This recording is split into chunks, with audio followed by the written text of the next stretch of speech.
England 1803. The Somerset countryside glowed golden under the setting summer sun, casting long shadows across the manicured lawns of Oakenridge Hall.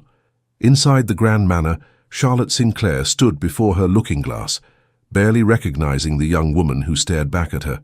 "You look absolutely radiant, Miss Charlotte," her lady's maid Emma said softly, adjusting the pearl hairpins nestled in Charlotte's chestnut curls. "The ivory silk brings out the warmth in your complexion." Charlotte forced a smile that did not reach her amber eyes. "Thank you, Emma. Though I confess I'd rather be in the music room with my pianoforte than preparing for Lady Harrington's ball." 5 years had passed since Charlotte had last attended such a gathering. 5 years since Edmund Westfield had publicly humiliated her, breaking their engagement mere weeks before the wedding to elope with a wealthy merchant's daughter.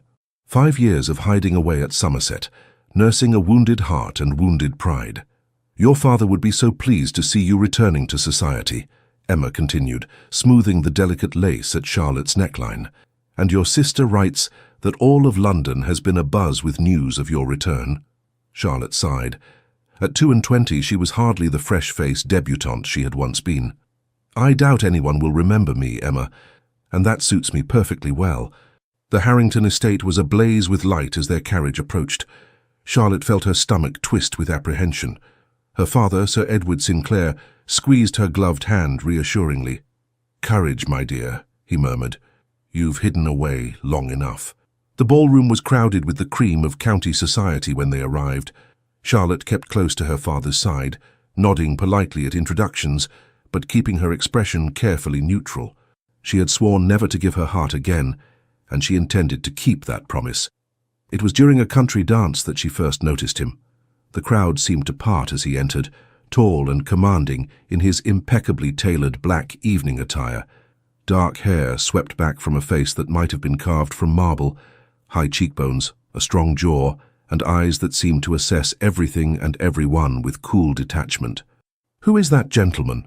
Charlotte asked Lady Anne Harrington, her childhood friend and daughter of their hostess. Anne's eyes widened. "You truly have been hidden away, haven't you? That's William Aldridge, the Duke of Hartwell. They call him the Impossible Duke in London." Impossible.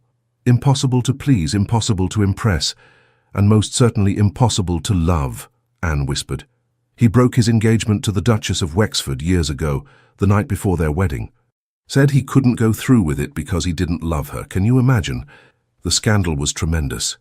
Charlotte watched as the Duke moved through the room, barely acknowledging the fluttering young ladies who vied for his attention. "He sounds dreadful." "Oh, he's terribly rich and devastatingly handsome," Anne sighed, and he presented his former fiancée to his best friend, Lord Bentley, who fell madly in love with her. They're blissfully married now with 2 children. "So perhaps he's not entirely dreadful, just particular." Charlotte turned away. "I've had quite enough of particular gentlemen to last a lifetime." She excused herself and made her way to a quieter corner of the ballroom, finding momentary respite near an open window, where the summer breeze offered relief from the heat of too many bodies and too many candles. "You don't appear to be enjoying yourself, Miss—" The deep voice startled her. She turned to find herself looking directly into the grey eyes of the Duke of Hartwell. Up close, they weren't simply cold. They were penetrating, like storm clouds concealing lightning. "Sinclair, Charlotte Sinclair," she replied, offering a curtsy that was just a fraction too shallow to be entirely proper. A flicker of something, surprise perhaps, crossed his face. "Sir Edward's daughter?" "The very same, Your Grace." His gaze swept over her, not in the predatory manner she had grown accustomed to from gentlemen, but with genuine curiosity. "I believe we've met before." "Indeed we have," Charlotte replied coolly, "though I'm not surprised you don't recall. I was 17, and rather forgettable." The ghost of a smile touched his lips. "I doubt that very much, Miss Sinclair. You were attending my cousin's wedding at Wellingford Abbey. You spoke precisely 6 words to me. Pardon me, I didn't see you there." The Duke's eyebrows rose slightly. "And you've remembered that all these years?" "Only because you nearly trampled me while pursuing Lady Elizabeth Carrington across the dance floor," Charlotte replied with unexpected frankness. "She was wearing peacock blue silk. You were quite determined." For the first time, William Aldridge looked genuinely disconcerted. Then, to Charlotte's astonishment, he laughed, a rich, warm sound that seemed at odds with his austere appearance. "It seems I must apologize for my past discourtesy, Miss Sinclair," he said with a slight bow. "Perhaps you'll allow me to make amends with a dance." Charlotte's refusal was on the tip of her tongue when her father appeared at her elbow.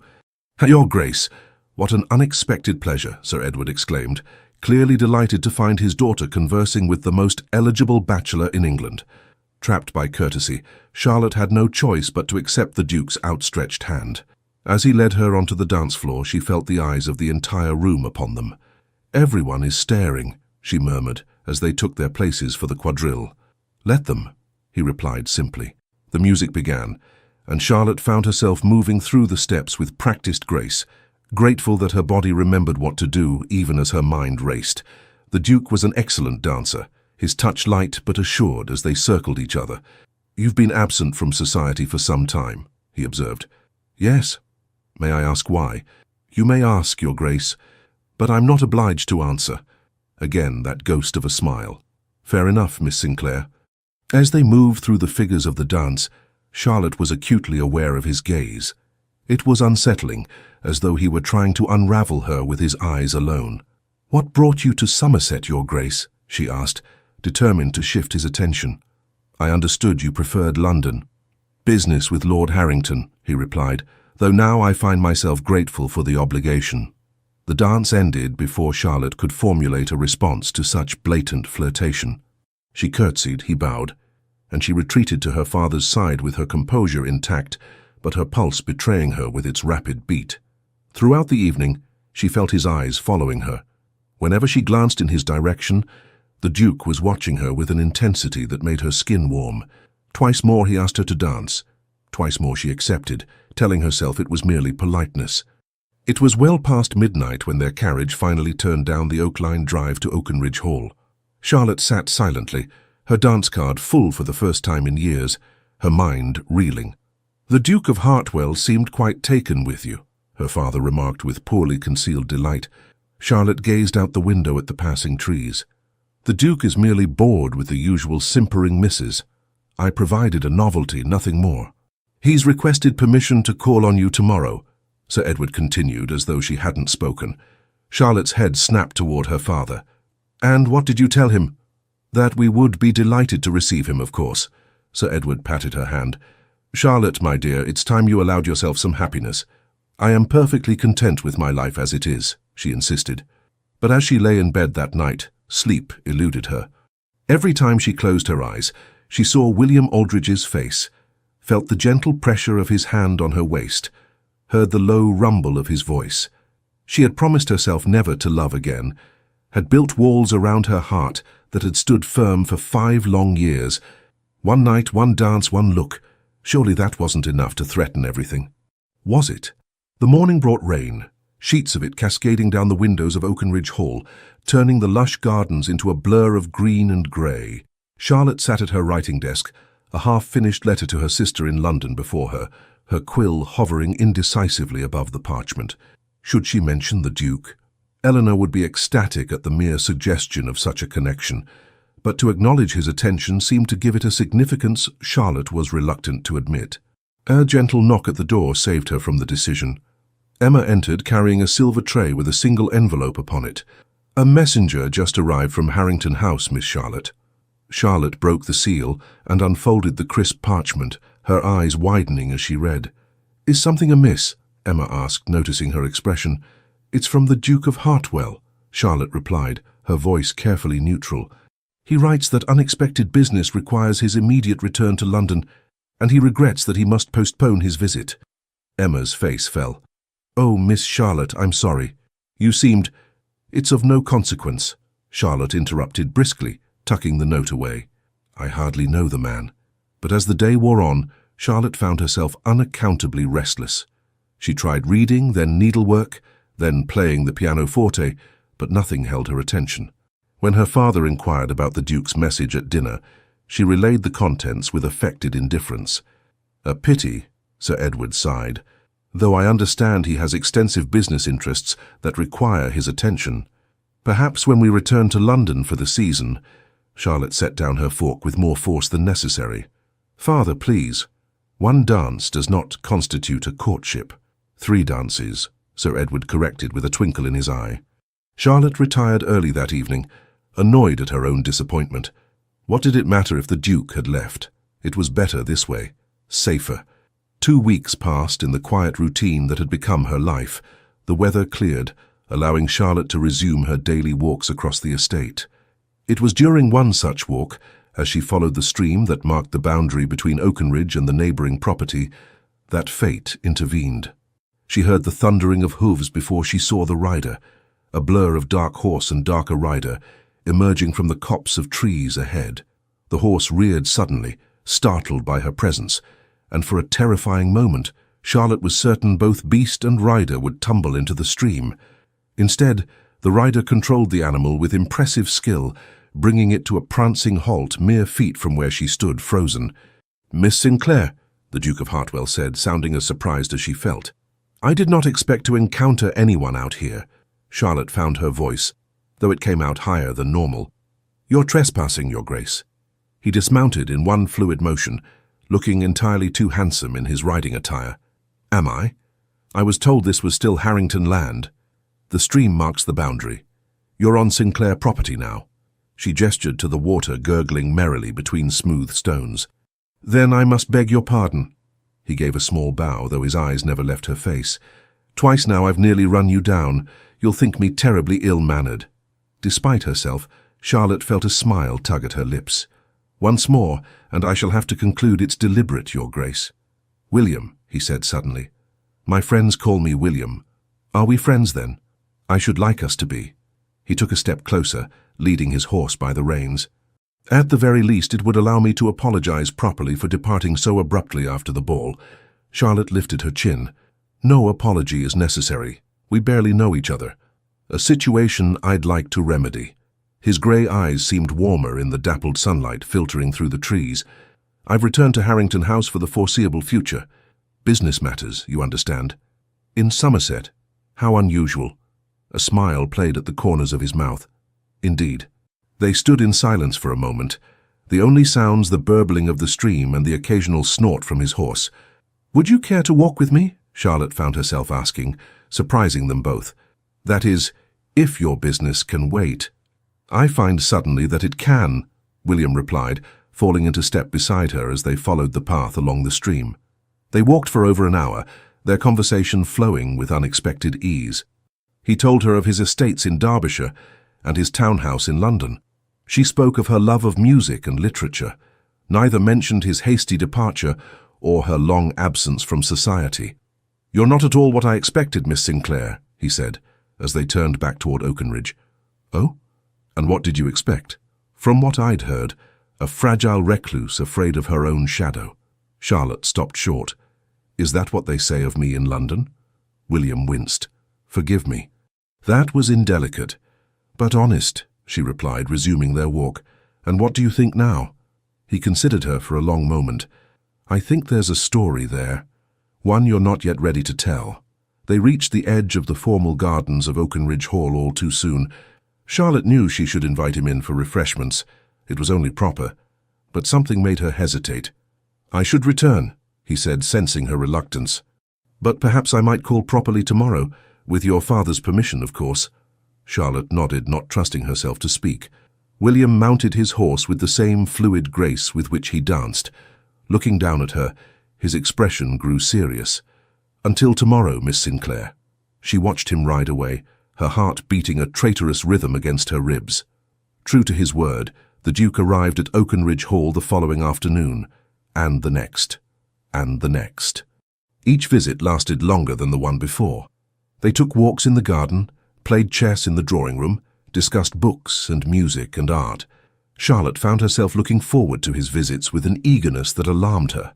Worse, she found herself studying her reflection more critically each morning, allowing Emma to arrange her hair in more flattering styles, choosing her finest day dresses. On his 5th visit, they sat in the garden, a tea service between them, Sir Edward having excused himself to attend to estate business. "Your father mentioned you'll be returning to London for the season," William said, watching her over the rim of his teacup. "He's determined to see me rejoin society properly," Charlotte replied, though I confess I have little enthusiasm for it. Because of what happened with Mr. Westfield? Charlotte nearly dropped her cup. You know about that? I make it a point to know about things that interest me, William said simply. And I interest you? Very much. His directness was disarming. I know he broke your engagement publicly and cruelly. I know you retreated here afterward. What I don't know is why you've allowed his actions to dictate your life for 5 years. Charlotte set down her cup with deliberate care. You presume too much, Your Grace. William, he corrected gently. And perhaps I do. But I've seen how your eyes light up when you speak of things you love. Music, literature, your family. Yet you've denied yourself the wider world because one foolish man couldn't recognize your worth. It wasn't merely that he broke the engagement, Charlotte said, the words tumbling out before she could stop them. It was how he did it. At my own betrothal ball, in front of everyone we knew, he announced that he had found his true love in Miss Catherine Browning, and they would be leaving for Gretna Green that very night. She swallowed hard. He said I was too plain, too serious, too forgettable. William's expression darkened. He was an idiot, perhaps, but when everyone looks at you with pity, when whispers follow you everywhere, it became easier to stay away. And now? Charlotte met his gaze squarely. Now I find myself wondering if perhaps it's time to stop hiding. The intensity in his eyes made her breath catch. I would very much like to see you in London, Charlotte. It was the first time he had used her given name, and something about the way he said it made her shiver despite the warm summer air. Why? She asked, suddenly bold. You could have any woman in London. Why show interest in someone like me? William leaned forward.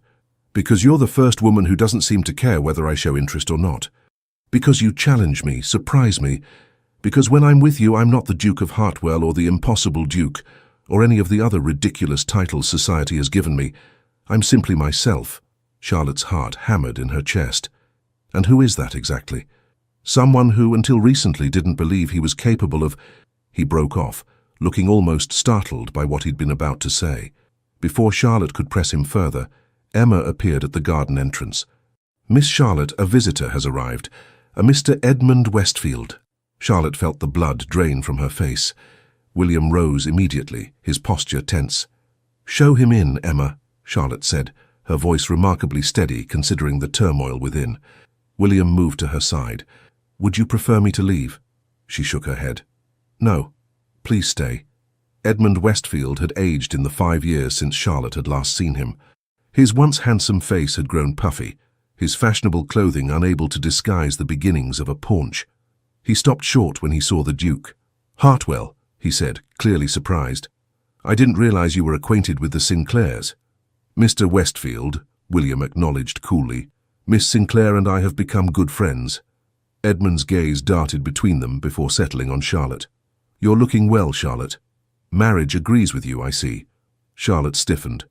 I am not married, Edmund. Oh, his surprise seemed genuine. I had assumed... That is, when I heard you were receiving the Duke of Hartwell. Why are you here? Charlotte interrupted, unwilling to endure his bumbling assumptions. Edmund shifted uncomfortably.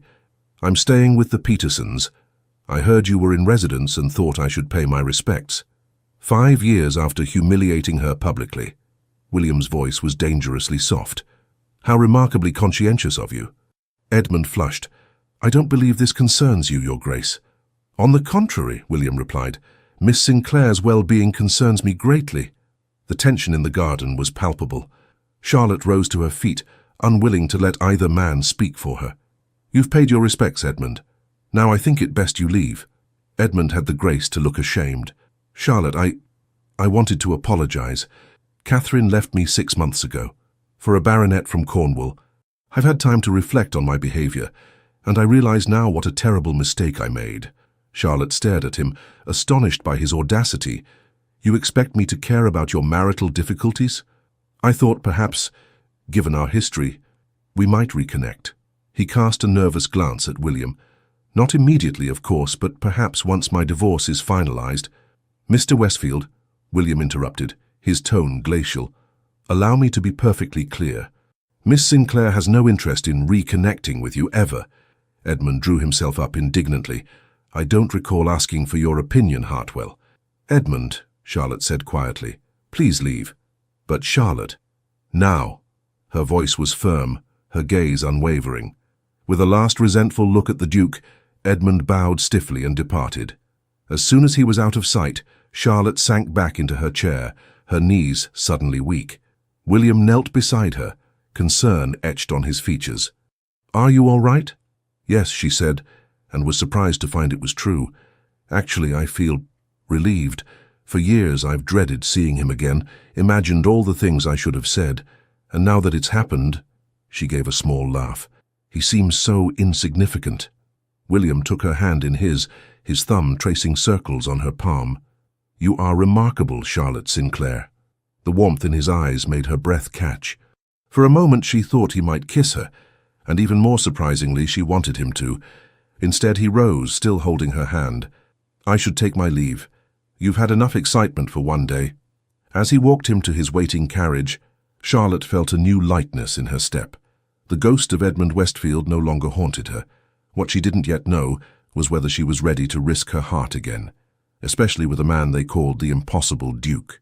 The London townhouse of Sir Edward Sinclair, nestled in the fashionable district of Mayfair, bustled with activity as servants unpacked trunks and prepared rooms for the family's return.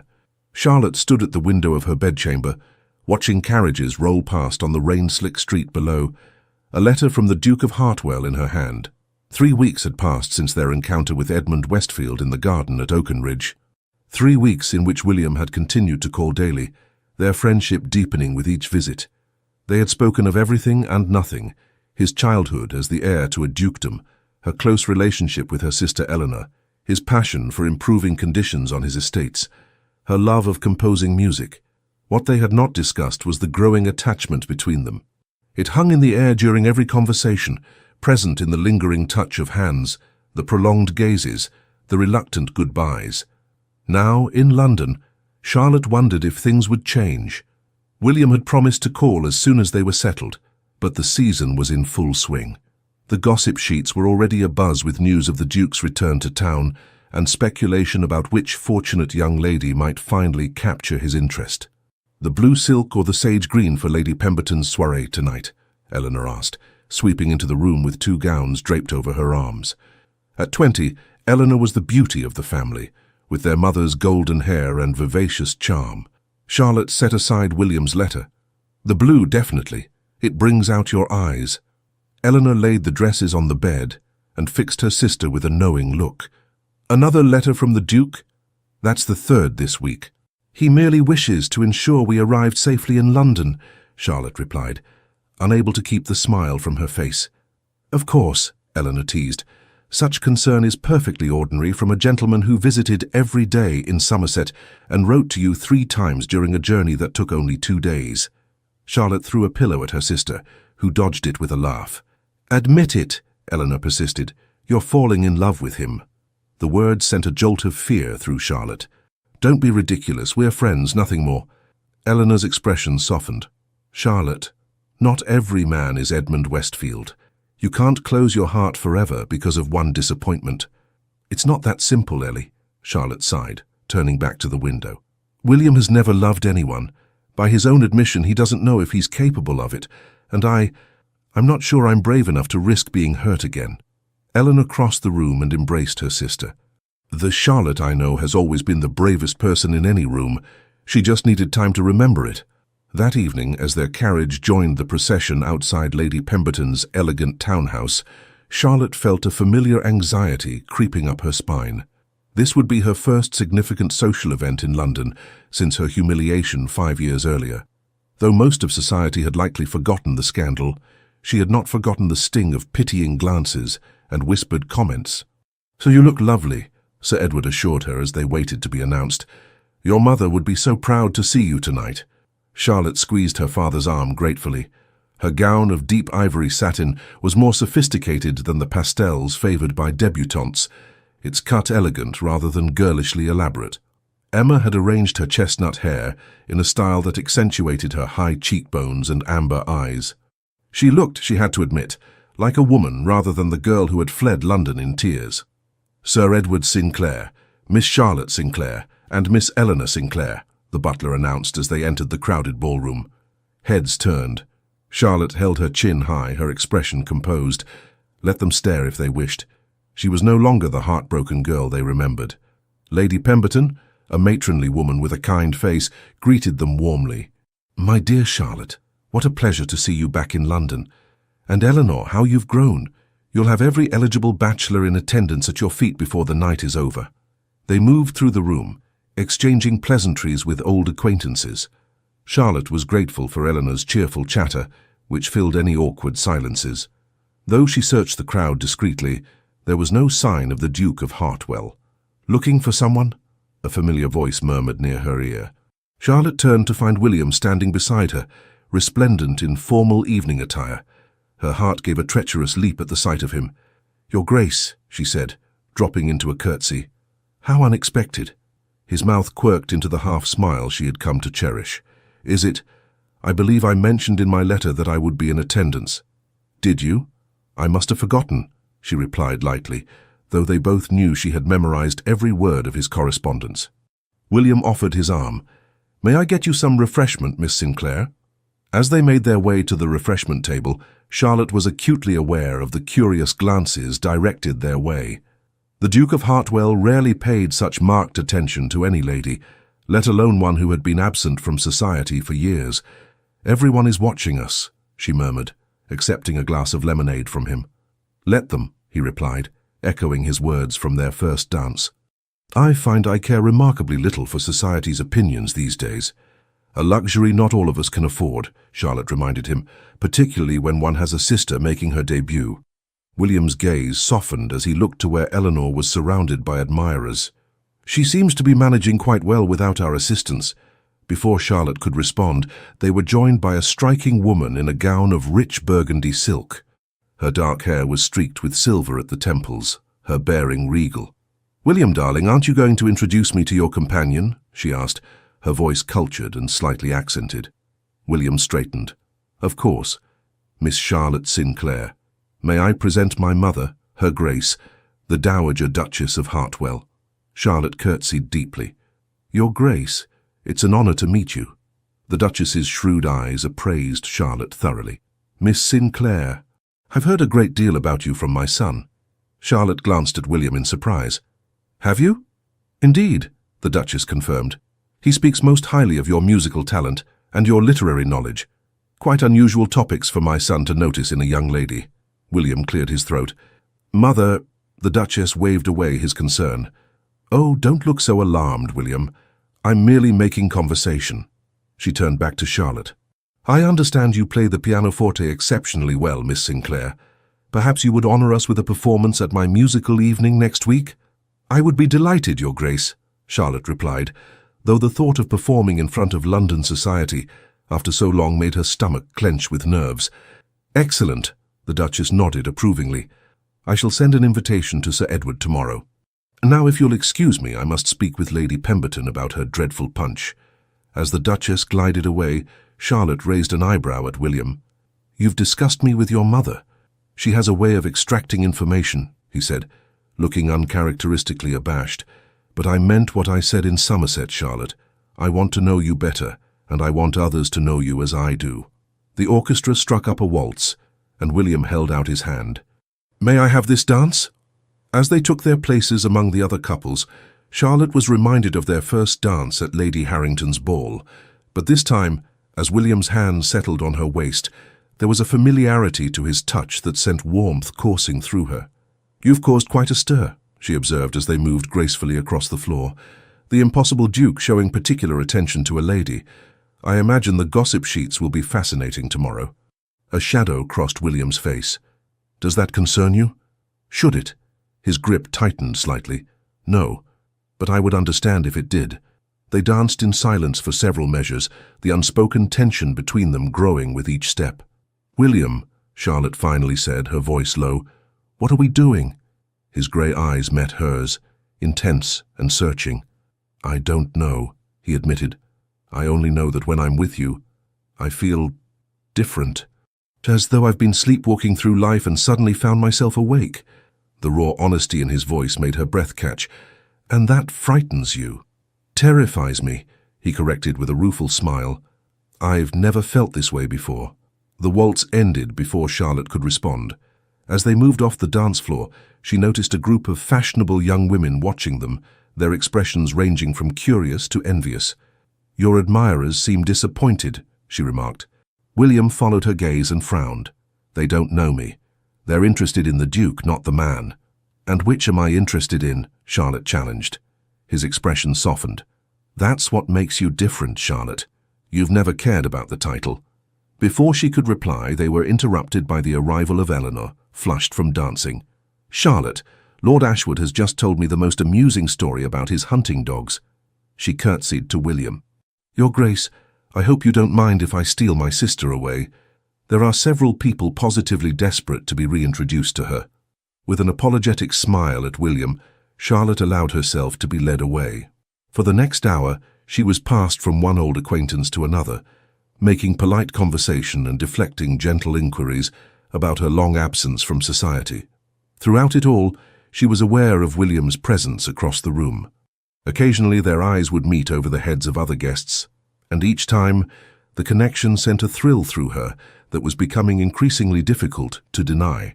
It was late in the evening when Charlotte found herself momentarily alone near the terrace doors.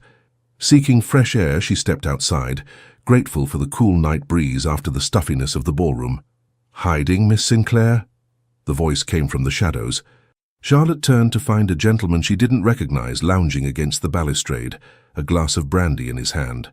"Simply taking some air, sir," she replied coolly, turning to go back inside. "Don't leave on my account," he said, moving to block her path. "We haven't been properly introduced. I'm Lord Rupert Hastings." There was something in his smile that made Charlotte uneasy. "If we haven't been introduced, my lord, then we shouldn't be speaking, if you'll excuse me." Lord Hastings didn't move. "Come now, no need for such formality. I'm a good friend of Edmund Westfield, you know. He told me all about you." Charlotte felt a chill that had nothing to do with the night air.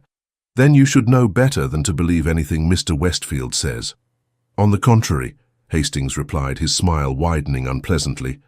"I found his descriptions most intriguing, particularly his theory that your extended absence from society might have made you more appreciative of male attention."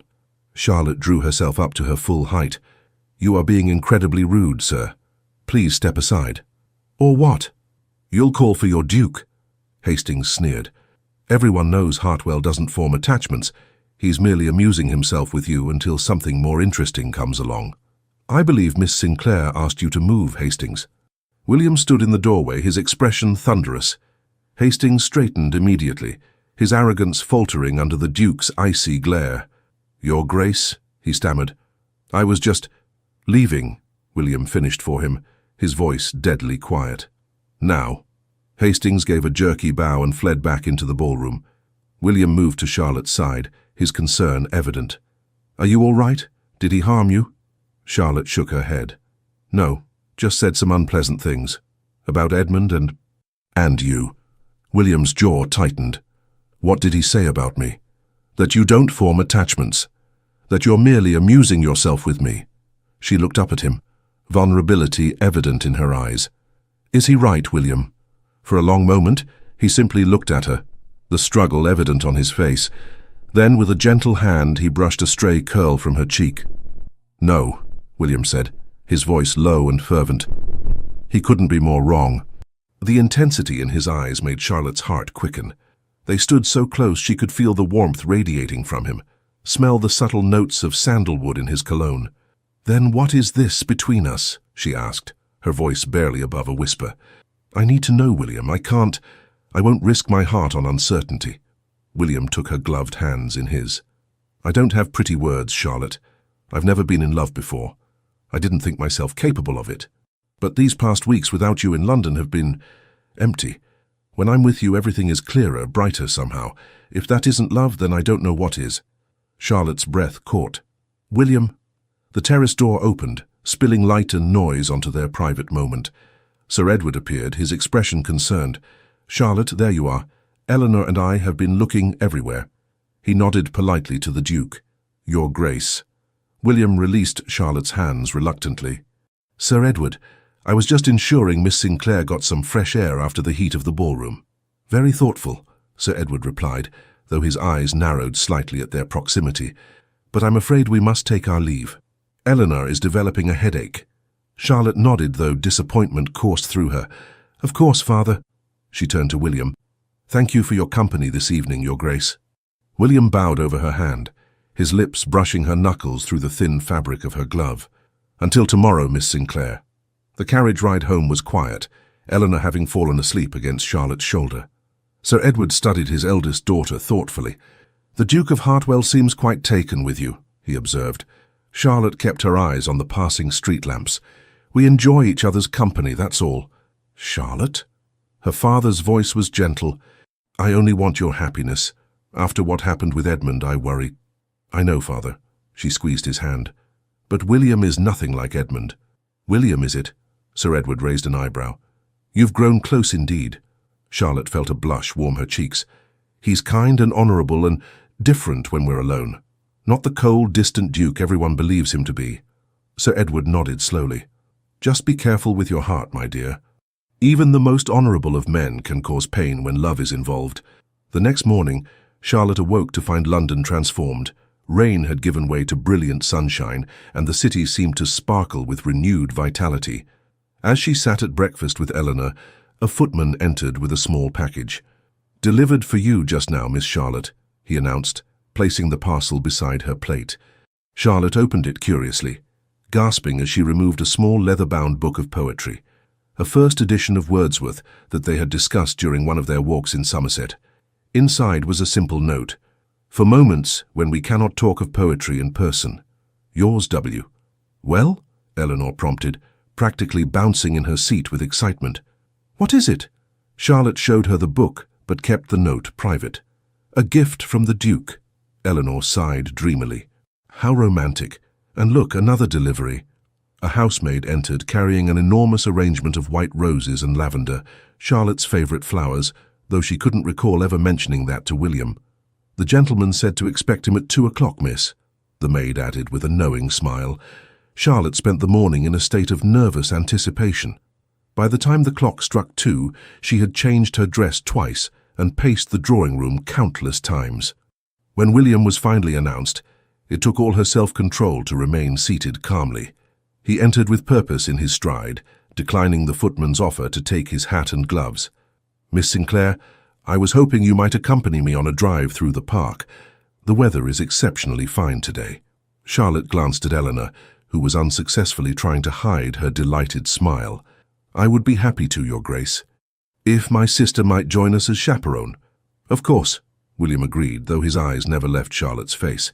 His carriage was waiting outside, an elegant phaeton drawn by 4 perfectly matched greys.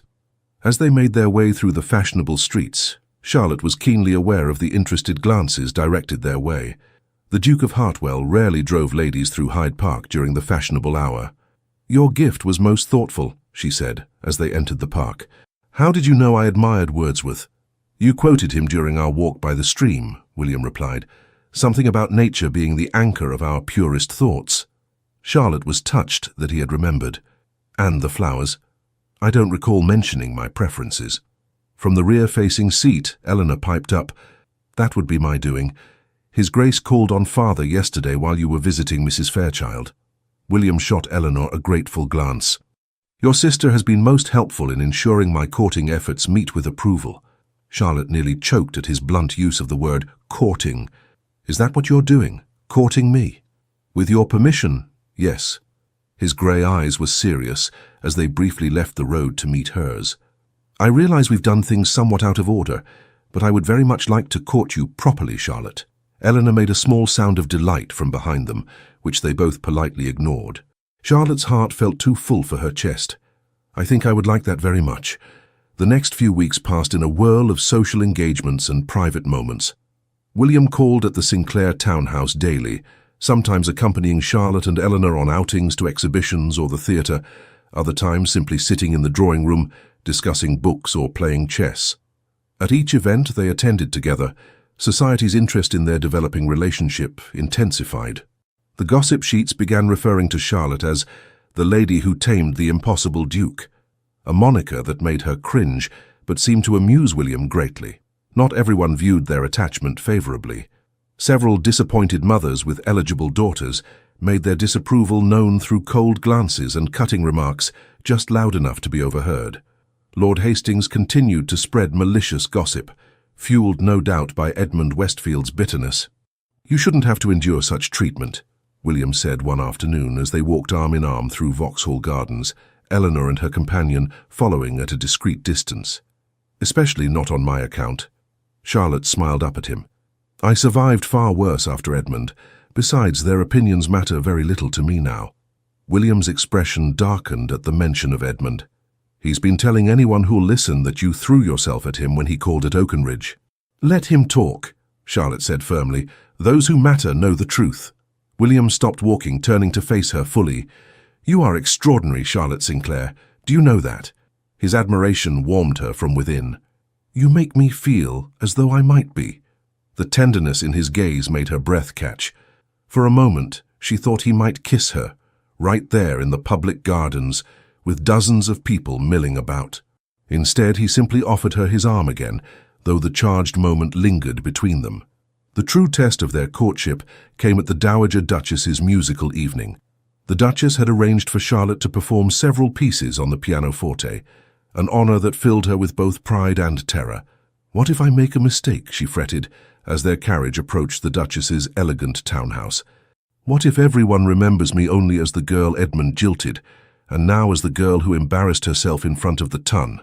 Sir Edward patted her hand reassuringly. "You've been playing since you were 6 years old, my dear. Your talent has never failed you yet." The Duchess's drawing room was crowded with the cream of society when they arrived. William appeared at Charlotte's side almost immediately, resplendent in formal evening wear, his eyes lighting up at the sight of her. "You look beautiful," he murmured, his gaze appreciative on her gown of deep sapphire blue. Charlotte smiled nervously. "I wish your mother had asked anyone else to play this evening." "She wouldn't have asked if she didn't believe in your talent," William assured her. "And I've heard you play at Oakenridge. You have nothing to fear." The Duchess approached, regal in black silk and diamonds. "Miss Sinclair, how lovely to see you again. Are you prepared to enchant us with your music?" Charlotte curtsied. "I hope not to disappoint, Your Grace." The Duchess's keen eyes assessed her. "My son rarely misjudges character or talent, Miss Sinclair. I trust his assessment of yours." She turned to William. "Though I confess I never thought to see you so besotted, my dear." William didn't deny it. "Mother?" The Duchess waved away his protest. "Oh, don't look so alarmed. I approve heartily. Miss Sinclair has substance, unlike those simpering debutantes you've avoided for years." She took Charlotte's arm. "Now, shall we begin? The guests are eager for some culture amidst all the gossip." As Charlotte took her place at the magnificent grand pianoforte, she felt a momentary panic. The room was filled with expectant faces, some friendly, some merely curious, a few openly skeptical. Among them, she spotted Edmund Westfield, standing near the back with Lord Hastings, both men wearing identical smirks. Then her eyes found William, standing near the instrument, his expression filled with such confidence in her that her fears receded. She placed her fingers on the keys and began to play. The first notes of Beethoven's Moonlight Sonata filled the room. Charlotte closed her eyes, letting the music flow through her, forgetting the audience, forgetting everything but the emotion of the piece.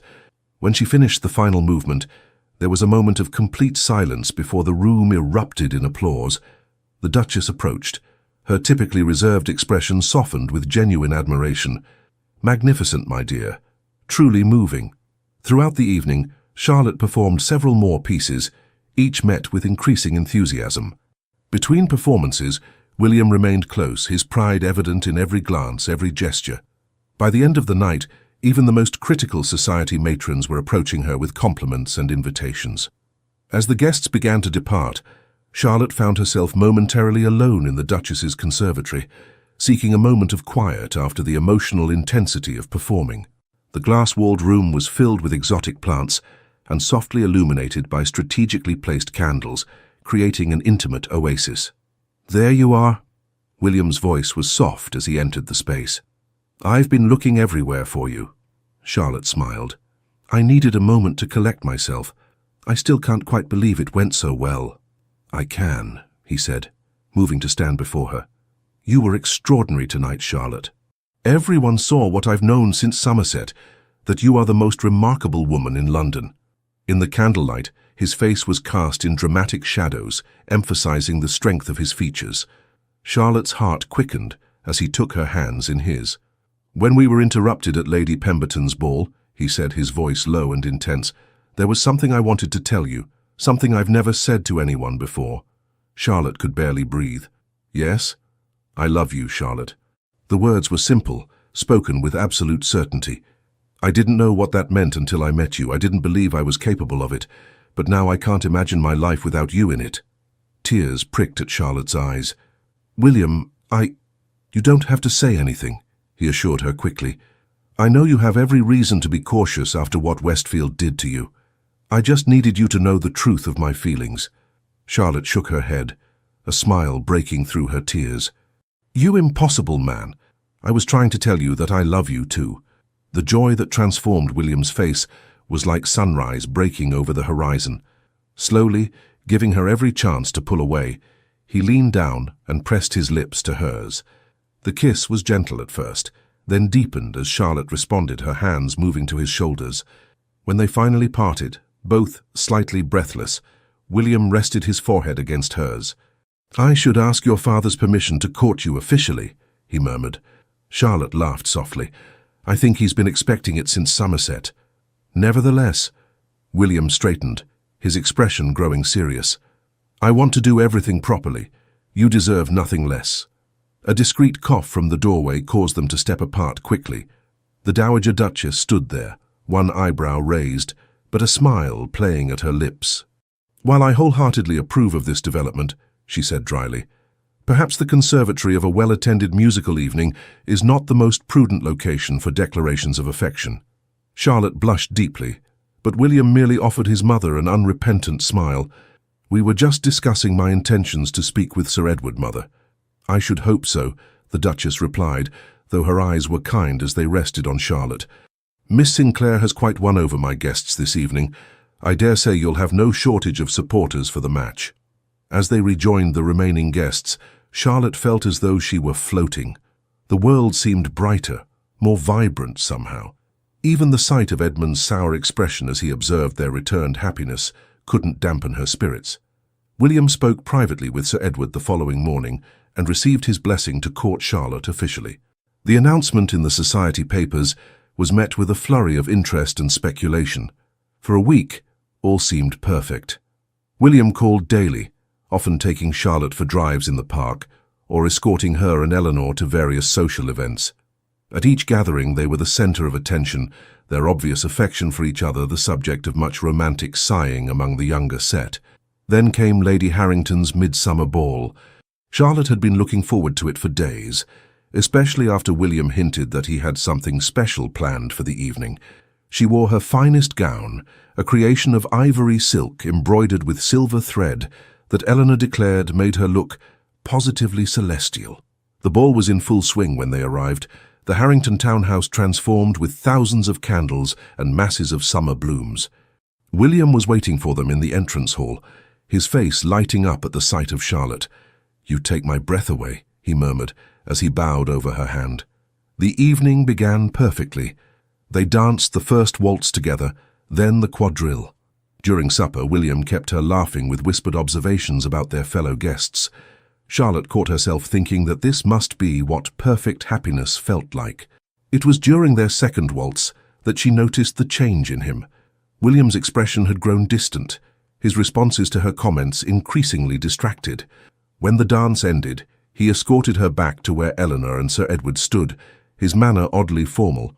"If you'll excuse me," he said stiffly, "there's a matter I must attend to." Before Charlotte could respond, he was gone, disappearing into the crowd.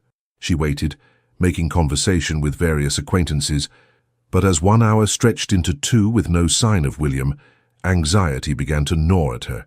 "Perhaps he was called away on urgent business," Eleanor suggested kindly. "Without a word to me?" Charlotte shook her head. "Something isn't right, Ellie." It was Sir Edward who finally spotted the Duke, standing on the far side of the ballroom, deep in conversation, with a striking young woman Charlotte had never seen before. The lady was beautiful in an exotic way. her dark hair and olive complexion suggesting Mediterranean heritage, her gown of scarlet silk ensuring she stood out in the sea of pastel-clad debutantes. As Charlotte watched, the woman placed a familiar hand on William's arm, leaning close to speak into his ear. His expression was unreadable, but he made no move to distance himself from her. "Who is that?" Charlotte asked a passing acquaintance, trying to keep her voice casual. "Lady Isabella Valentini," came the reply. "She's half Italian, you know, just returned from Florence after her husband's death. She and the Duke of Hartwell were quite the item before she married the Count 3 years ago." Charlotte felt as though the floor had dropped away beneath her feet. A previous attachment that William had never mentioned. A beautiful widow returned to claim what she had lost. It was like something from a Gothic novel, except that Charlotte was living it. "I wish to leave," she said quietly to her father. "Please, can we go home?" Sir Edward's concerned gaze moved from Charlotte's pale face to the Duke and his companion. "Of course, my dear. I'll call for the carriage." They slipped away without speaking to William. In the carriage, Charlotte sat rigid, staring unseeing at the passing streets as Eleanor held her hand in silent support. "He didn't even tell me about her," Charlotte said finally, her voice small. "If his affections could be so easily diverted by a former attachment, what does that say about his feelings for me?" Sir Edward sighed heavily. "Sometimes, my dear, the past has a powerful hold on us, but that doesn't necessarily mean the present affections are insincere." "Edmund said something similar," Charlotte replied bitterly, "just before he abandoned me for Catherine Browning." Back at home, Charlotte retired immediately to her bedchamber, ignoring Emma's concerned questions about her early return. She sat at her window in the darkness, watching the street below, half hoping to see William's carriage arrive with some reasonable explanation. It was nearly dawn when exhaustion finally claimed her. She awoke to find Eleanor sitting on the edge of her bed, a troubled expression on her lovely face. "There's something you should see," Eleanor said, holding out the morning edition of the London Gazette. The society page featured a detailed account of Lady Harrington's ball, focusing particularly on the reunion of the Duke of Hartwell with his long-lost love, Lady Isabella Valentini. The article speculated that the Duke's interest in Miss Charlotte Sinclair had been merely a diversion while he awaited the widowed Countess's return to London. Charlotte let the paper fall from her numb fingers. "So it's true then?" "There's more," Eleanor said hesitantly. "The Duke called earlier while you were still asleep. Father spoke with him. He's left London, Charlotte, gone to his estate in Derbyshire with no word on when he'll return." The pain that lanced through Charlotte's chest was so acute she couldn't breathe for a moment. "He left without even speaking to me." Eleanor bit her lip. "He left this." She handed Charlotte a sealed letter bearing William's ducal crest. With trembling fingers, Charlotte broke the seal. "My dearest Charlotte, by now you will have seen the gossip sheets and drawn your own conclusions. I cannot blame you if you think the worst of me. Lady Isabella represents a chapter of my life I believed long closed. Her unexpected return has forced me to confront certain truths about myself and my past that I had not fully resolved. I need time to ensure that my feelings for you are as true and unchangeable as I believed them to be. It would be unconscionable for me to promise you forever if there remained any doubt in my heart. I go to Hartwell Hall to seek clarity. I ask for your patience, though I have no right to expect it." With deepest affection, William Charlotte read the letter twice, then carefully folded it and placed it in her desk drawer. When she turned back to Eleanor, her expression was composed, though her eyes shimmered with unshed tears. "So the impossible Duke lives up to his name after all," she said, her voice surprisingly steady. "I was a fool to believe I could be the exception." Eleanor reached for her hand. "Charlotte, don't. He's confused, that's all. He'll realize—" "What he realizes doesn't matter anymore," Charlotte interrupted. "I won't be the woman who waits anxiously for a man to decide if she's worthy of his love. I did that once with Edmund. Never again." As the days passed, Charlotte threw herself into London's social whirl with a determination that concerned her family. She attended every ball, every soirée, every musicale, dancing and laughing as though her heart weren't breaking a little more each day. The gossip sheets, initially filled with speculation about the Duke's sudden departure, and the beautiful Countess who had supposedly reclaimed his heart, gradually moved on to fresher scandals. Lady Isabella, it was reported, had departed for her estates in Italy, though whether the Duke had joined her there no one seemed to know. A fortnight after William's disappearance, Charlotte found herself at the Rutherfords' summer ball, one of the last major events of the season. She had just finished dancing with a pleasant young viscount when she felt a familiar presence at her side. "Miss Sinclair." Charlotte turned slowly, her heart pounding despite her determination to remain unmoved. "Your Grace, how unexpected to see you in London again." William looked tired, she thought, noting the shadows beneath his eyes and the new lines of strain around his mouth. "May I have a moment of your time? Somewhere private?" Part of her wanted to refuse, to make him feel even a fraction of the pain she had endured. But another part, the part that still loved him despite everything, couldn't deny the plea in his eyes. "The terrace," she said with a nod toward the glass doors. "For 5 minutes, no more." Outside, the summer night was warm and fragrant with roses climbing the terrace walls. Charlotte stood with her back straight, her chin lifted, determined not to show how deeply his presence affected her. "You left without a word," she said, breaking the silence first. "After everything you said, everything we shared, you just left." William's expression was anguished. "I know. It was unforgivable. Yet here you are, seeking forgiveness anyway." Charlotte crossed her arms protectively over her chest. "Where is Lady Valentini? I understood you had reconciled." "Isabella is in Italy, where she belongs," William replied firmly. "Whatever was between us died years ago. I needed time to be certain of that, for both our sakes." Charlotte gave a hollow laugh. "How noble of you to spare my feelings by breaking my heart." "Charlotte, please." He took a step toward her, stopping when she flinched back.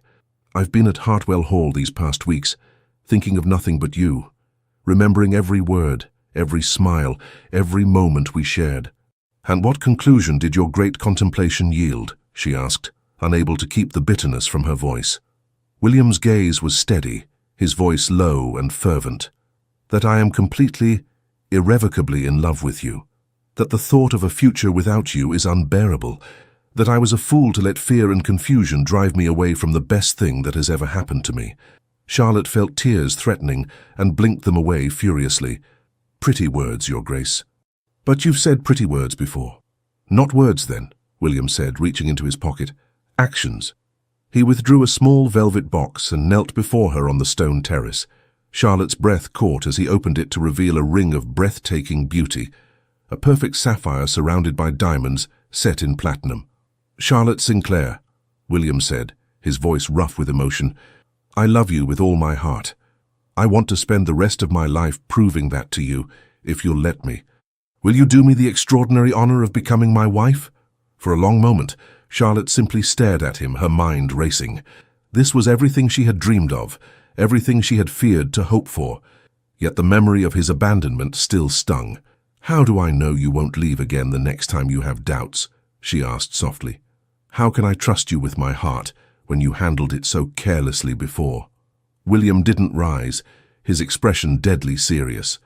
"Because I promise you here and now that I will never again let fear drive me from your side, because these weeks without you have been the most miserable of my life, because I now know with absolute certainty that you are the only woman I will ever love." He took a shaky breath. "I understand your hesitation, Charlotte. I've given you every reason to doubt me. If you need time, I will wait. If you need proof of my devotion, I will spend every day providing it. I ask only for the chance to earn back your trust." Charlotte looked down at the man before her. Not the Duke, not the impossible figure of society gossip, but William, the man who had awakened her heart and shown her that love could be both tender and passionate, challenging and supportive. "Get up," she said finally. William rose slowly, uncertainty in his eyes. Charlotte stepped closer, close enough to see the rapid pulse at his throat, to smell the familiar scent of his cologne. "If you ever leave me like that again," she said, her voice low and intense, "I won't be here when you return, do you understand?" Hope dawned in his face. "Perfectly. And if Lady Valentini or any other woman from your past reappears—" "They don't matter," he interrupted firmly. "They never did. Not the way you do." Charlotte drew a deep breath. "Then yes, William Aldridge, I will marry you." The joy that transformed his face was like watching the sun break through storm clouds. He slid the ring onto her finger with trembling hands, then pulled her into his arms. his lips finding hers in a kiss that held all the promise of their future together. When they finally parted, both breathless, Charlotte rested her head against his chest, listening to the steady beat of his heart. "Your mother will be pleased," she murmured. "She told me the first time we met that she approved of me." William laughed softly. "My mother has better judgment than I do, apparently. She wrote to me at Hartwell, telling me in no uncertain terms that I was being an idiot and would regret it for the rest of my life if I let you go." Charlotte smiled against his chest. "A wise woman," the Dowager Duchess. As they made their way back to the ballroom to share their news, Charlotte felt a sense of completeness she had never known before. The journey had not been easy for either of them. Both had faced their deepest fears, she of loving and being hurt again, he of opening his heart for the first time. Yet here they were, ready to begin a new chapter together, stronger for having overcome the obstacles in their path. The morning sun streamed through the windows of the Duke of Hartwell's study at his London townhouse, illuminating the piles of correspondence on his desk. William sat reviewing estate reports, but his attention continually drifted to the gardens visible through the tall windows, where Charlotte walked with his mother, their heads bent in conversation. 3 months had passed since their engagement, months filled with preparations for the wedding and for their life together. The initial sensation caused by the announcement had gradually subsided, though Charlotte's transformation from society outcast to future duchess remained a favourite topic in drawing rooms across London. William had insisted on a Christmas wedding, unwilling to wait the full year that tradition might have dictated. Charlotte had happily agreed, eager to begin their life together at Hartwell Hall, which would become their primary residence after a brief honeymoon in the Lake District. A discreet knock at the study door drew William's attention from the window. His butler entered, bearing a silver salver with a calling card. "Sir Edward Sinclair requests a moment of your time, Your Grace." William rose immediately. "Show him in at once." Sir Edward entered, his expression grave enough to send a flicker of alarm through William. "Sir Edward, what an unexpected pleasure. Is everything all right? Charlotte is in perfect health," Sir Edward assured him quickly. "And unaware of my visit. I hoped we might speak privately, man to man." William gestured to a chair. "Of course, brandy?" "Rather early, but I think the occasion warrants it," Sir Edward replied, settling into the offered seat. As William poured 2 glasses, his mind raced with possibilities. Had Sir Edward heard some new gossip? Had Edmund Westfield been spreading more malicious lies? "I received a letter this morning," Sir Edward began once they were both settled. "From Lady Isabella Valentini." William nearly choked on his brandy. "I beg your pardon?" Sir Edward withdrew a folded letter from his coat pocket. "She writes quite eloquently about your shared history, about how desperately she regrets her marriage to Count Valentini, and how certain she is that you still harbour feelings for her." "That's absurd," William said firmly. "I haven't spoken to Isabella since the night of Lady Harrington's ball, when I made it absolutely clear that my heart belongs to Charlotte." "I believe you," Sir Edward assured him. "But Lady Valentini seems convinced otherwise. She mentions plans to return to London before Christmas, coincidentally just in time for your wedding to my daughter." William set down his glass with more force than necessary. "I'll write to her immediately. Make it absolutely clear that any attempt to disrupt my marriage to Charlotte will be met with the full force of my displeasure." "I thought you might say that." Sir Edward smiled slightly. "Which is why I've taken the liberty of drafting a response myself. With your approval, of course." He handed William another letter. As the Duke read, his eyebrows rose higher and higher. "This is remarkably direct, Sir Edward." "I've found that certain situations require plain speaking," Charlotte's father replied calmly. "The lady has been informed in no uncertain terms that any attempt to contact you, Charlotte, or any member of either family, will result in her immediate ostracism from society, both in England and in Italy, where I happen to have several influential connections." William stared at the older man with newfound respect. "I had no idea you could be so formidable." Sir Edward's expression softened. "When it comes to my daughter's happiness, Your Grace, I am capable of being positively ruthless." William leaned forward, his gaze earnest. "Sir Edward, I swear to you that Isabella means nothing to me. My feelings for Charlotte are the most profound and certain of my life. I would sooner cut off my right arm than cause her a moment's pain." "I know that now," Sir Edward nodded, rising to his feet. "But I had to be sure. Charlotte has suffered enough disappointment to last a lifetime. I couldn't bear to see her hurt again. William stood as well, extending his hand. I understand completely, and I'm grateful for your vigilance. Charlotte is fortunate to have such a father. As they shook hands, a mutual understanding passed between them, the shared determination to protect the woman they both loved, albeit in different ways. After Sir Edward departed, William remained standing by the window, watching as Charlotte and his mother continued their tour of the garden. The autumn sun caught the copper highlights in Charlotte's chestnut hair, and even from a distance, he could see the animation in her expression as she discussed the planned replanting of the rose beds. The thought that anyone, especially Isabella, might threaten Charlotte's happiness filled him with cold fury. He would need to be vigilant in the coming weeks to ensure nothing marred the joy of their wedding day. In the gardens below, Charlotte and the Dowager Duchess had reached the stone bench beneath the ancient oak tree. As they sat, Charlotte removed her gloves, the sapphire engagement ring catching the sunlight. "William tells me you've decided on Hartwell Hall as your primary residence after the wedding," the Duchess remarked, adjusting her shawl against the October breeze. Charlotte nodded. "Yes, though we'll maintain the London house for the season, of course." A wise choice. "The country air will be beneficial when children come along." The Duchess smiled at Charlotte's slight blush. "My son was raised at Hartwell, as was his father before him. There's something to be said for tradition." Charlotte gazed around the formal gardens, imagining them in summer bloom, picturing children, her children, William's children, running along the gravel paths. It feels right somehow, as though Hartwell Hall has been waiting for us. The Duchess reached over to pat Charlotte's hand. "I believe it has.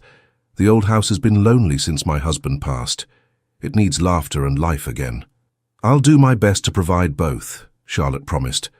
The Duchess studied her future daughter-in-law with approval. "You know, when William was a boy, his father and I worried that he might never know true happiness. He was always so serious, so contained. Even as a child, he kept his feelings locked away." Charlotte nodded, remembering William's own admission that he had never believed himself capable of love. "The change in him since he met you is remarkable," the Duchess continued. "He smiles now, truly smiles, not that polite social mask he wore for so many years. He laughs. He makes plans for the future with enthusiasm rather than duty." "He's changed me too," Charlotte admitted softly. "After Edmund, I thought I'd never trust anyone with my heart again. William showed me that real love is worth the risk." The Duchess squeezed her hand. "You're exactly what my son needs, my dear. What we all needed, I think." As they rose to continue their walk, Charlotte glanced up at the study windows and saw William watching them. She raised a hand in greeting, her heart warming at the smile that transformed his face even at a distance. Later that afternoon, as Charlotte prepared to return to the Sinclair townhouse, William drew her into his study for a private moment. "Must you go?" he asked, his hands resting lightly on her waist. "I've hardly had a moment alone with you all day." Charlotte smiled up at him. "My father is expecting me for dinner, and your mother mentioned some urgent wedding details requiring your attention." William groaned. "More discussions about flower arrangements and table settings, no doubt." "It will all be worth it in the end," Charlotte reminded him, straightening his cravat with familiar ease. "Just think, in less than 2 months, we'll be husband and wife." "Too long," William murmured, pulling her closer. "I count every day until you're truly mine, Charlotte." His kiss was tender yet passionate, a promise of the life they would soon share. When they finally parted, both slightly breathless, Charlotte rested her forehead against his chest. "I never imagined I could be this happy," she confessed. "Sometimes I fear it can't possibly last." William tilted her chin up, his grey eyes intent on hers. "It will last, Charlotte. I promise you. What we have isn't the fleeting infatuation that society calls love. It's something far stronger, built on understanding and respect as much as passion." Charlotte smiled, drawing comfort from his certainty. "You're right, of course. It's just that sometimes it feels too perfect, as though fate might become jealous of our happiness." "Let fate try," William replied with the arrogant confidence that had once intimidated her and now simply made her smile. "I've fought too hard for this, for us, to let anything stand in our way now." As her carriage pulled away from his townhouse, Charlotte couldn't help but reflect on the extraordinary journey that had brought them to this point. From that first reluctant dance at Lady Harrington's ball in Somerset to their engagement, they had overcome doubt, scandal, separation, and their own fears to find their way to each other. The following weeks passed in a whirl of wedding preparations. Charlotte divided her time between fittings for her trousseau, consultations with the Dowager Duchess about the wedding breakfast, and blissful hours with William as they made plans for their future together. Society continued to buzz with talk of the match, though the tone had shifted from initial skepticism to romantic approval. The transformation of the impossible Duke into an openly devoted fiancé had captured the public imagination, turning their courtship into something of a fairy tale. Not everyone rejoiced in their happiness, of course. Edmund Westfield was reportedly bitter about Charlotte's good fortune, though he had retreated to his country estate after several pointed cuts from William's influential friends made London society less welcoming. Lord Hastings continued to mutter darkly about the match in his cups, but found few sympathetic ears. Of Lady Isabella Valentini there was no sign, and Charlotte gradually relaxed her vigilance, choosing to trust in William's love and the strength of their bond. As November drew to a close and December ushered in the Christmas season, London transformed with evergreen garlands, festive ribbons, and the anticipation of holiday gatherings. The Sinclair townhouse bustled with activity as Charlotte's wedding day approached, with Eleanor taking particular delight in her role as chief bridesmaid. "The modiste delivered your wedding dress this morning," Eleanor announced excitedly, bursting into Charlotte's bedchamber one snowy afternoon. "It's absolute perfection, Charlotte. William will be speechless when he sees you." Charlotte looked up from the letter she had been writing to a childhood friend. Did they remember the adjustments to the lace at the neckline? Yes, and the result is exquisite. Eleanor flopped onto Charlotte's bed with a dreamy sigh. It's like something from a romantic novel, the Duke and the lady who broke through his icy reserve with the power of true love. Charlotte laughed. "I think you've been reading too many Gothic romances, Ellie. Our story is hardly so dramatic." "Isn't it, though?" Eleanor propped herself up on her elbows. The Duke who couldn't love, the lady who swore never to love again, both transformed by a chance encounter at a country ball. If that isn't the stuff of novels, I don't know what is. Before Charlotte could respond, Emma appeared at the door. "Miss Charlotte, a letter has just arrived for you by special messenger." Charlotte took the envelope curiously. It bore no return direction, and the handwriting was unfamiliar, elegant yet somehow aggressive in its bold strokes. Breaking the plain wax seal, she unfolded the single sheet of expensive paper. Her blood ran cold as she read. "Miss Sinclair, you may believe you have won the Duke of Hartwell's heart, but I assure you his affections are not so easily captured or held. William and I share a bond that transcends time and circumstance, a passion that cannot be extinguished by convenient engagements or society's expectations. Ask yourself why he fled to Derbyshire upon my return to London. Ask yourself why a man known for his cold reserve suddenly professes ardent devotion. Is it love, Miss Sinclair, or merely wounded pride that drives him to prove he can secure the hand of the woman society has been watching? William belongs with me, as he has always known in his heart. I have returned to England to claim what is rightfully mine, and I will not be deterred by your provincial charms or your family's ambitions. Lady Isabella Valentini." Charlotte felt the room spin slightly. She had known, of course, that Isabella existed, had even prepared herself for the possibility of encountering her in society after the wedding. But the raw hostility of the letter, the possessive certainty with which this woman claimed William, shook her more deeply than she would have thought possible. "Charlotte?" Eleanor's voice seemed to come from far away. "You've gone white as a sheet. What is it?" With trembling hands, Charlotte passed her the letter. Eleanor's eyes widened as she read, her expression shifting from shock to outrage. "The absolute nerve," she exclaimed. "This woman is clearly deranged. You must show this to William at once." Charlotte shook her head, her thoughts racing. "No, I need time to think." "Think about what?" Eleanor demanded. "Charlotte, surely you don't give any credence to these poisonous claims?" Did she? Charlotte asked herself. William had left London without a word upon Isabella's return. He had admitted to needing time to ensure his feelings were true and unchangeable. What if the Italian countess was right, and his proposal had been motivated more by pride than love? "I trust William," Charlotte said finally, as much to convince herself as her sister. "But I won't have this woman's venom tainting our wedding preparations. I'll deal with it in my own way." Eleanor looked unconvinced. "At least tell father. He should know that this harpy is making threats." "They're hardly threats, Ellie," Charlotte reasoned, taking back the letter and folding it carefully. "Just spiteful words from a jealous woman." But as she tucked the letter into her writing desk, Charlotte couldn't quite dismiss the chill of foreboding that had settled around her heart.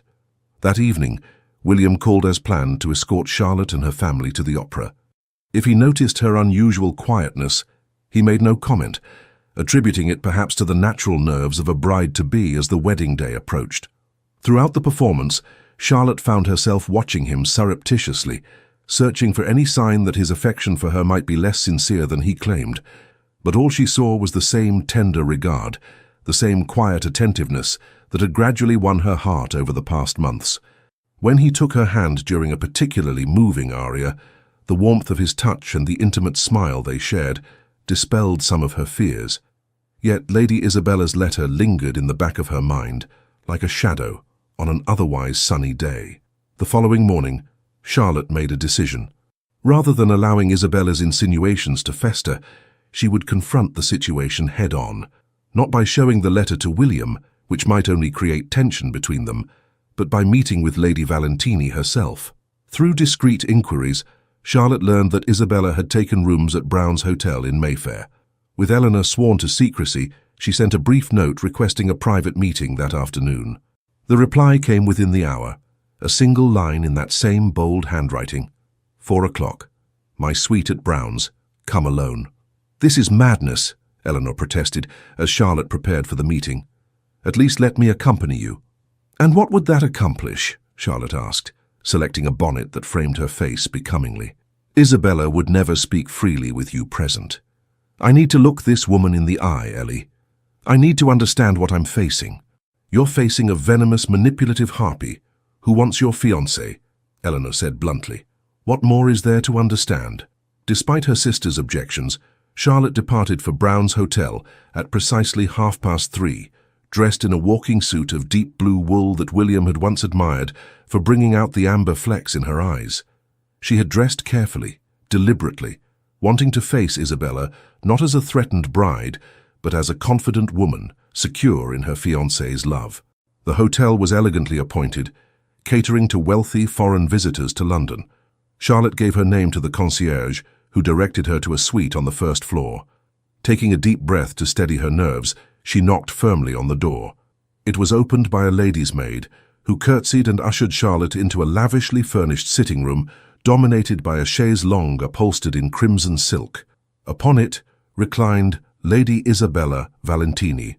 Charlotte's first thought was that the gossip sheets had not exaggerated Isabella's beauty.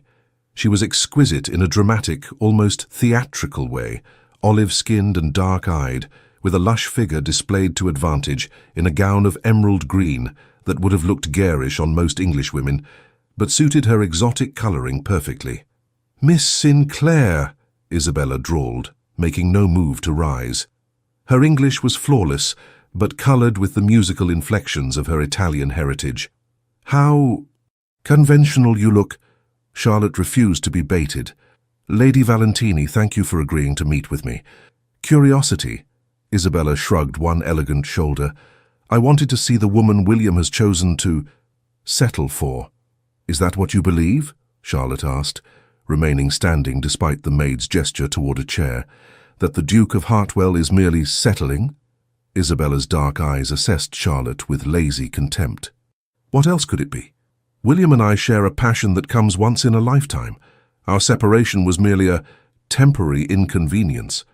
"An inconvenience that lasted through your marriage to another man," Charlotte observed.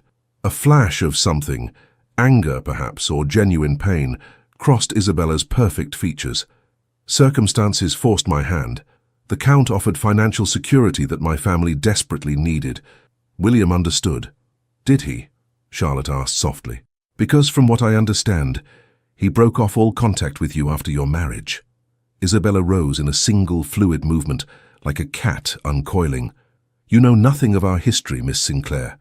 William and I have a connection that transcends conventional understanding. What I know, Charlotte said steadily, is that William has asked me to be his wife, that he speaks of our future with joy and certainty, that when we are together, there is no shadow of any other woman between us. Isabella gave a brittle laugh. Such charming naivete. Tell me, did he mention me at all before our encounter at Lady Harrington's ball? Did he confide in you about the woman who first awakened his capacity for passion? The question struck uncomfortably close to Charlotte's own doubts. William's past is his own, she replied carefully, as is mine. What matters is the future we choose to build together. How very philosophical, Isabella mocked, moving to a side table to pour herself a glass of wine. She did not offer one to Charlotte. But philosophy provides cold comfort in an empty bed, does it not? Charlotte felt heat rise to her cheeks at the crude implication. I didn't come here to trade insults, Lady Valentini. I came to ask you, woman to woman, to cease your attempts to disrupt my engagement. Isabella sipped her wine, her eyes never leaving Charlotte's face. And if I refuse? Then you will achieve nothing but your own humiliation, Charlotte replied calmly. William has made his choice clear. Continuing to pursue him will only damage your own reputation and standing in society. You think I care for society's opinion? Isabella scoffed. I am a Valentini by marriage, with wealth and connections across Europe. English drawing rooms hold no power over me. Charlotte moved toward the door, having heard enough to confirm her suspicions. Isabella was not motivated by genuine love for William, but by wounded pride and possessiveness. Then I pity you, Lady Valentini. For all your beauty and sophistication, you fail to understand the man you claim to love. Isabella's expression hardened. And you believe you do. I know that William values honor and sincerity above all else, Charlotte said, that he finds peace in meaningful conversation rather than shallow flattery. That beneath his reserved exterior is a man of profound feeling and integrity. And most importantly, I know that he loves me, not as a possession to be claimed or a prize to be won, but as a partner to cherish and respect. For the first time, uncertainty flickered across Isabella's face. You speak very confidently for a woman who received my letter only yesterday. Charlotte smiled slightly. Your letter told me more about you than about William. A woman secure in a man's affections doesn't need to threaten his intended bride. With that, she turned to leave, her composure intact despite the emotional strain of the confrontation. This isn't over, Isabella called after her. William will come to his senses before the wedding, you'll see. Charlotte paused at the door, looking back at the beautiful, angry woman. For your own sake, Lady Valentini, I hope you find happiness elsewhere. William has found his with me. The crisp December air outside the hotel was a relief after the oppressive atmosphere of Isabella's suite. As Charlotte walked briskly back toward home, her mind clearer now than it had been since receiving the letter, she found herself smiling. Far from undermining her confidence, the meeting had strengthened it.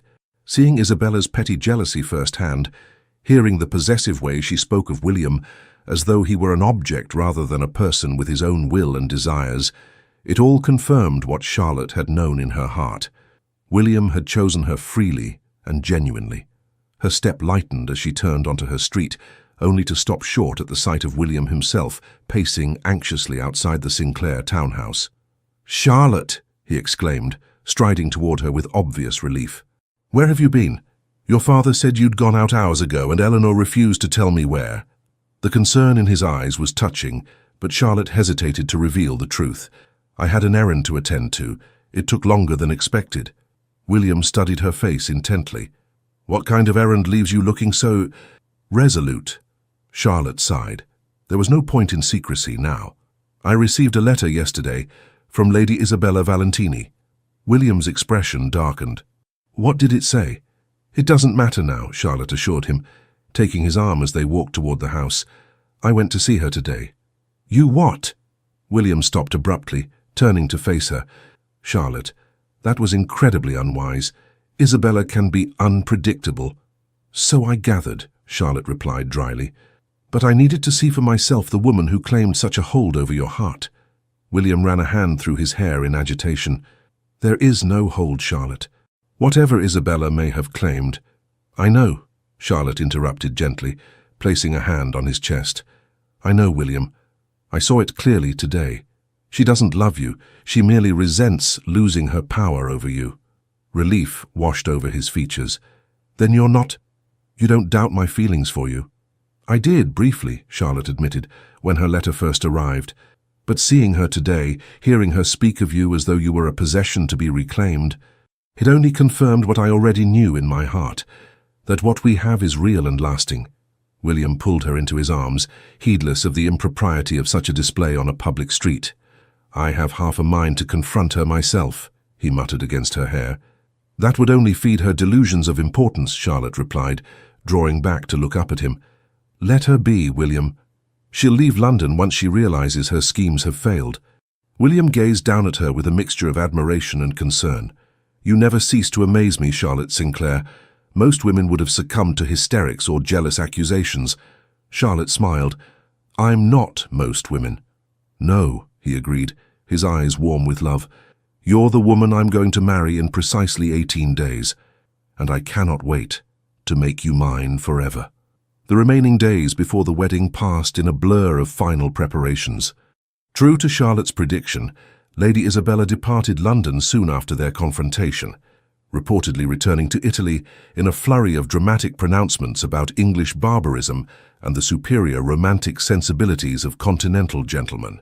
Edmund Westfield made one last, desperate attempt to speak with Charlotte at a pre-wedding celebration hosted by the Dowager Duchess, only to be firmly escorted from the premises by William's imposing butler when he became too insistent. The incident caused a minor stir, but was quickly forgotten in the general excitement surrounding the approaching nuptials. On the eve of her wedding day, Charlotte sat at her dressing table while Emma brushed out her hair for the night. Eleanor perched on the edge of the bed, chattering excitedly about the flowers, the music, the distinguished guests expected to attend. Lady Harrington was saying that half of London is desperate for an invitation, she reported gleefully.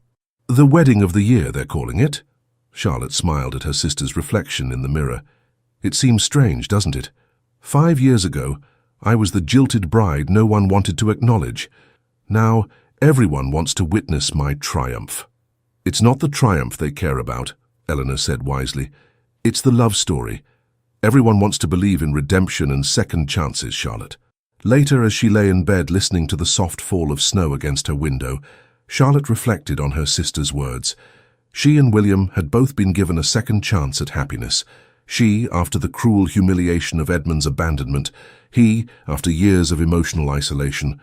Tomorrow they would begin their life together as husband and wife. Not the fairy tale romance of society gossip, but something far more precious. A partnership built on mutual respect, shared understanding, and a love that had been tested and proven true. The morning of December 20th, 1803, dawned clear and cold, the fresh snow transforming London into a glittering wonderland. At St. George's Church, Hanover Square, the early arrivals found the historic building transformed with evergreen garlands, white roses, and hundreds of candles that cast a warm glow over the proceedings.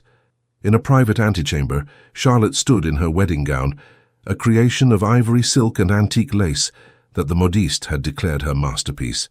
Sir Edward, resplendent in his finest coat, blinked suspiciously bright eyes as he beheld his daughter. "You look just like your mother on our wedding day," he said softly. "She would be so proud of the woman you've become, Charlotte." Charlotte squeezed his hand, too emotional to speak. Eleanor, lovely in pale blue as the maid of honor, made last-minute adjustments to Charlotte's veil.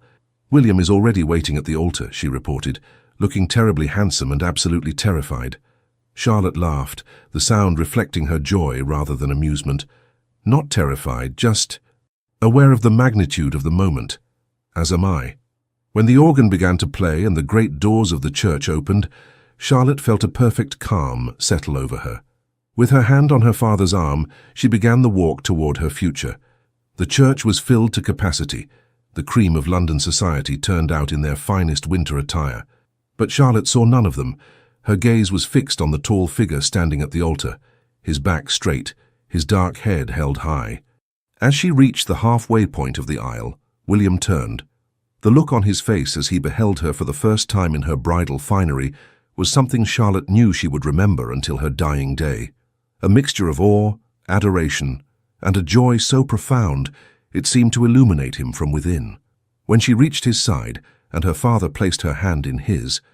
William's fingers closed around hers with gentle strength. "You are breathtaking," he whispered, his voice rough with emotion. The ceremony itself passed in a blur of ancient vows and solemn promises.